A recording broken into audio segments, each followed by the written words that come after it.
Honey, the man with the pig mask is here. The sentence marked the beginning of the worst day of my life. What?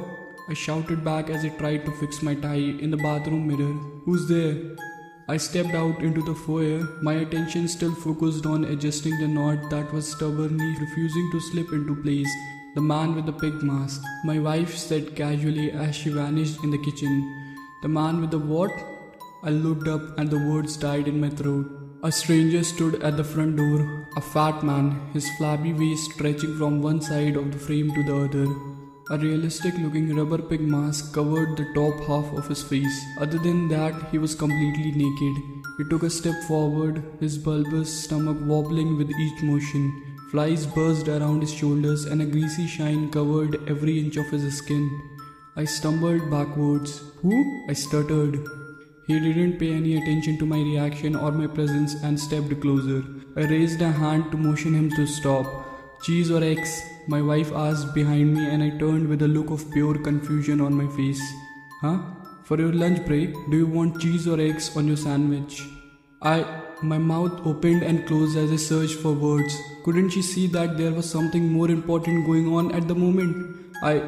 Can you just make both? No, the Johnsons are coming for dinner today, remember? There will be plenty to eat once you come back. Don't just stuff yourself during lunch break today. Oh damn, I rubbed my forehead. That's today? I followed her into the kitchen, brushing my fingers through my hair. I really don't feel like I can deal with Frederick today. I have a big day at work and look, they are nice people, she said. Just don't get into another argument about politics. So cheese or eggs? She raised her eyebrows. Fine, I said. No politics. We'll be good boys and talk about sports or something splashed onto the floor next to me. A puddle of thick white substance slowly spread on the kitchen tiles. The man with the pig mask stood in front of the open fridge and looked sheepishly at the mess in front of his feet. He was holding a now half-empty jar of mayonnaise, which he had opened upside down, spilling most of the content on both himself and the floor. With an exhausted grunt, he gathered some of the substance from his belly. The body of an unfortunate fly struggled in the white goo. He looked at it for a second, then stuffed it all into his mouth. I watched frozen in place. He put the jar aside and slowly lowered himself down to the ground, sweating and groaning from what was clearly a painfully exhausting exercise to him. How the hell had I forgotten about the man with the pig mask? How the hell did I miss him plundering the fridge right next to me? The man stretched out his tongue, now squatting on all fours, and began licking the spilled mayonnaise off the floor. Hey, are you even listening? My head snapped back towards my wife, my mind trapped in a strange stupor. I managed to get out, part of my mind keenly aware of the grunting naked shape quivering right beside me. Are you feeling well, honey? She stepped closer towards me and pressed her palm against my forehead. You look a bit feverish. The touch snapped me out of my daze. What? No, can't you see? I gestured to the floor. She looked down and her eyes began to widen. Oh God. She rubbed her temple. How did you manage to do that? And those are the good ones as well. She knelt down and grabbed the left leg of my trousers, rubbing her fingertips over the fresh splotches of mayo staining the fabric. There's a fresh pair up in the laundry, but you will have to iron it. You can't go to work looking like that. Damned. I glanced at the wall clock. Just enough time. Okay, just make me whatever lunch you want. Love you. I squeezed a peck on her cheek and hurried upstairs. My body was moving on autopilot. Change into a fresh pair of pants, shove my documents into my briefcase, check my mails one last time, and all the while there was this nagging feeling in the back of my mind like I was forgetting something. What was it? It was something important, something that had bothered me all morning. I was already sitting in my car, my hands on the steering wheel, when a knock on the window startled me out of my thoughts. Aren't you forgetting something? My wife held a clear plastic box containing two neatly cut slices of bread encasing various toppings. Thanks. I rolled down the window. I guess I'm a bit off my game today. Feels like there's something else I'm missing. Something. It was on the tip of my tongue. I almost had it. The naked man in the pig mask squeezed his obese body onto the back seat and the car slightly shook beneath the additional weight. Do you have your phone? Your briefcase? My wife asked. I gave a curt nod. My fingers tightened against the wheel in frustration. What was I missing? The pig man sneezed into his palm, then wiped his hand on the black leather of the seat. My wife shrugged. Don't worry, if you still don't remember, it can't be too important. She leaned forward and gave me a goodbye kiss. Oh, and can you pick up some mayonnaise when you pass the supermarket? Seems we have run out again. Sure thing, I said and turned the key in the ignition. I tried to quiet my worries, tried to focus on the road, but that nagging feeling kept popping up again and again. Something was wrong, something was seriously wrong. What was I missing? What? I stopped in front of a red light and fingered my phone out of the pocket to check my messages for some sort of hint. Another naked man in a pig mask pulled open the back door and shoved himself into the vehicle. Nope, no missed calls or text or mails. Maybe it was the light switched to green. I reached for the gear shift and my hand squeezed into something soft and warm and slightly slippery. I looked to the side. A third pigman had entered the car and his folds spilled past the boundaries of his seats. My first instinct was to just shove the mask of fat aside so I could shift into first gear. But the tingling sensation in the back of my mind got stronger. Some mental barrier blocked out an important fact, but it was wearing thinner and thinner by the second. I just needed one more push, one tiny little. The pigman next to me burped. I blinked. The memories of what had been going on all day flooded my mind. What the hell? I ripped my hand away, my head spinning. What are you doing in here? Get out! Get out! Up to this point, the masked men had completely ignored me, but the second I acknowledged their existence, their heads snapped towards me in unison. Out! Out!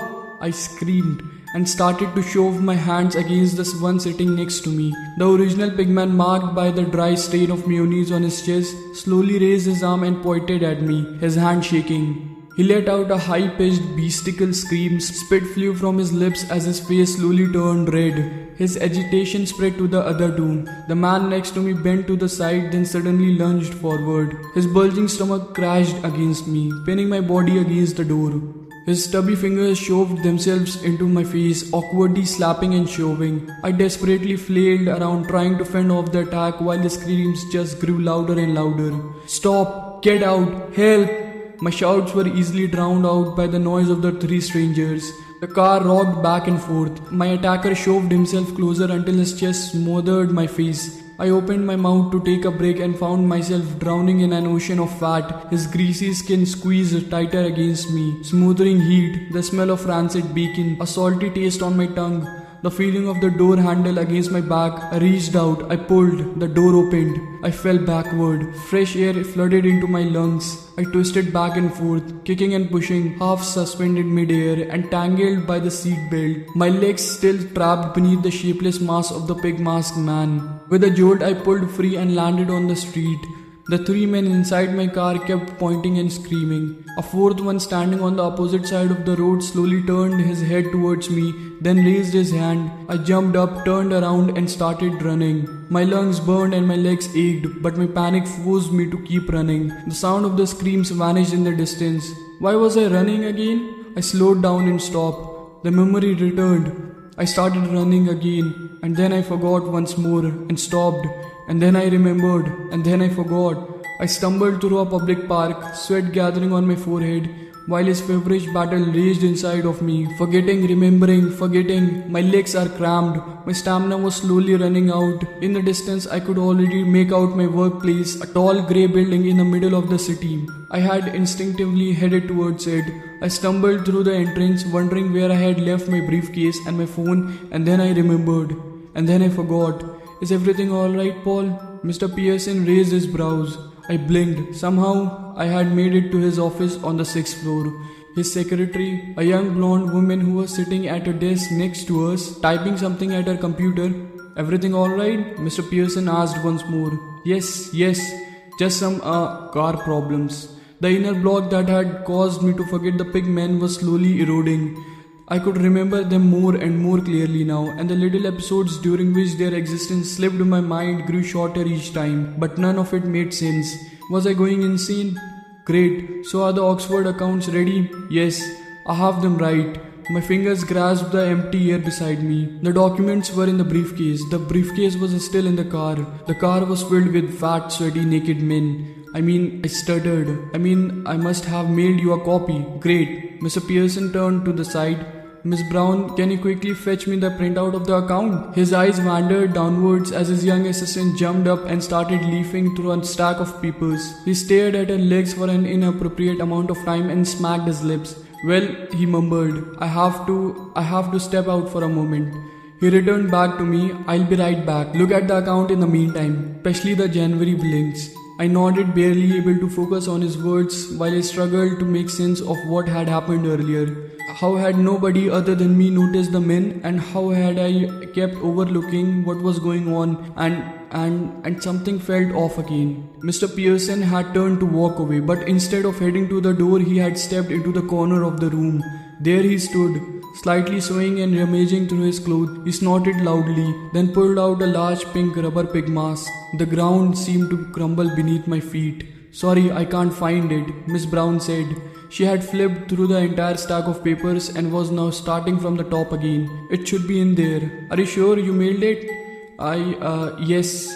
I tried to look away from the spectacle that was starting to unfold in the corner of the room. Mr. Pearson pulled the mask over his head. His hands began to rip and pull on his clothes. With every passing second, the motions turned more frantic, as if the fabric was burning his skin. He squealed and ripped his vest open. He dropped to the floor, wildly flailing and kicking while his trousers slowly slid down the pale skin of his legs. Miss Brown didn't seem to mind or even notice. She kept calmly going through the papers, her lips slowly moving as she carefully read the various headers. With an apologetic smile, she turned towards me and stepped back towards her computer. Sorry, it's not there. I'll have to go through the inbox and make a new printout. It should be ready before Mr. Pearson is back. Mr. Pearson slowly scrambled back to his feet, now completely naked.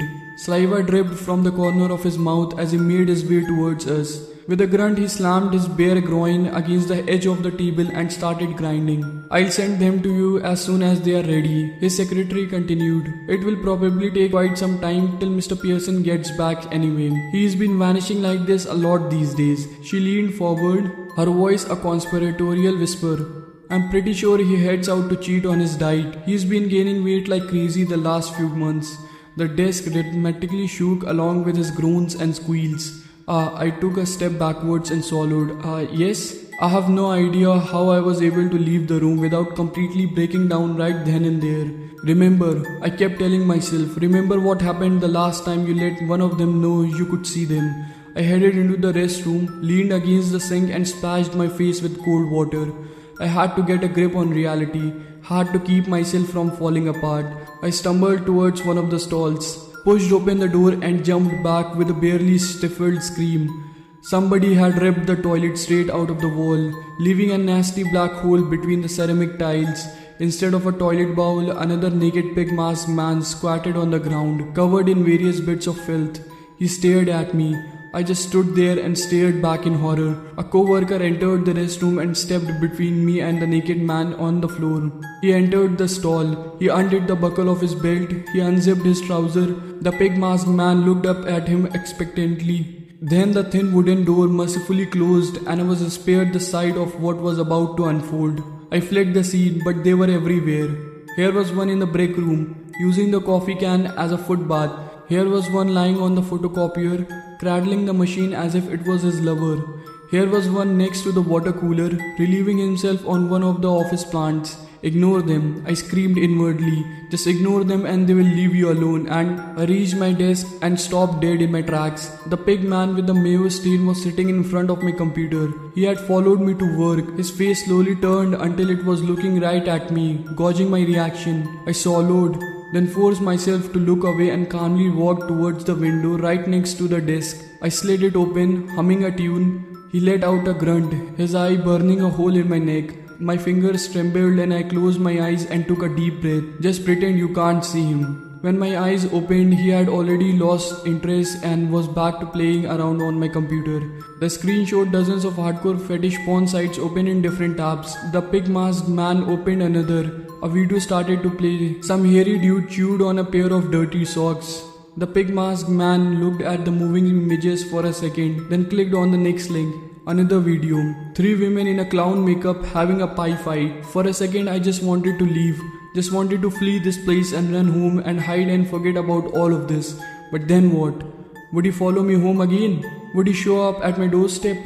Would he sneeze in my foot and stand next to me in the bathroom and slip beneath my blanket at night? The fat man opened another video. My fingers balled into fists. I let out a low growl. Without thinking, I stepped forward and grabbed his mask. One swift pull, it came off. The man let out a loud, drawn-out screech, the sound of an animal dying in pain. He jumped up, one hand covering his sweaty face, the other blindly grasping through the air. The chair tipped backwards. It crashed to the ground, but the sounds of its impact was covered by his scream. He turned towards me and I could see the bloodshot beady eyes staring at me from in between his fingers. He spotted the mask in my hand and charged. I jumped to the side, flung the mask away out of the open window.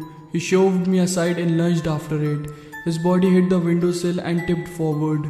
For a moment he hung there, still screaming, his massive belly stuck in the frame. His feet kicked the empty air. With a sudden jolt, he slid forward a bit more and then he was gone. Silence.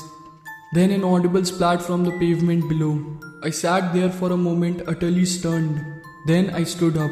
I closed the window. I sat down and closed all of the pawn tabs and stared at the empty screen until my workday ended.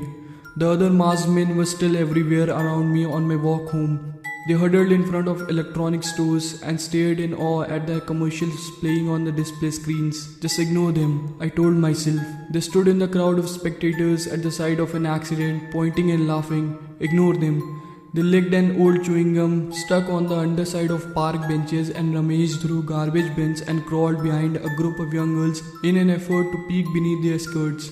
Don't look, don't listen, don't speak, just pretend the world is normal and ignore it all. Where have you been? We have already started. What the hell happened? My wife hissed when I finally made it home. I've told you the Johnsons were coming for dinner. The car broke down, I mumbled as I stepped past her. My feet ached and my stomach felt painfully empty. Voices came from the dining room. The scent of meatloaf hovered in the air. I nervously looked around, anxious to find another pig-masked man having invaded my home, but there were no signs of them anywhere. I relaxed slightly. Well, you could have at least answered your phone. I was getting really worried, my wife said.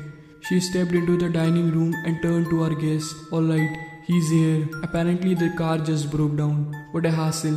The Johnsons were sitting in front of their half-finished plates. Freshly cooked food filled the table in front of them. My wife slightly shoved me towards them. Just sit down and eat, honey. I'll just quickly head upstairs and freshen up. Be right back. She stepped away and I eased myself into an empty chair. So, the car broke down, huh? Frederick started to say. What did the mechanic say caused? Is everything alright?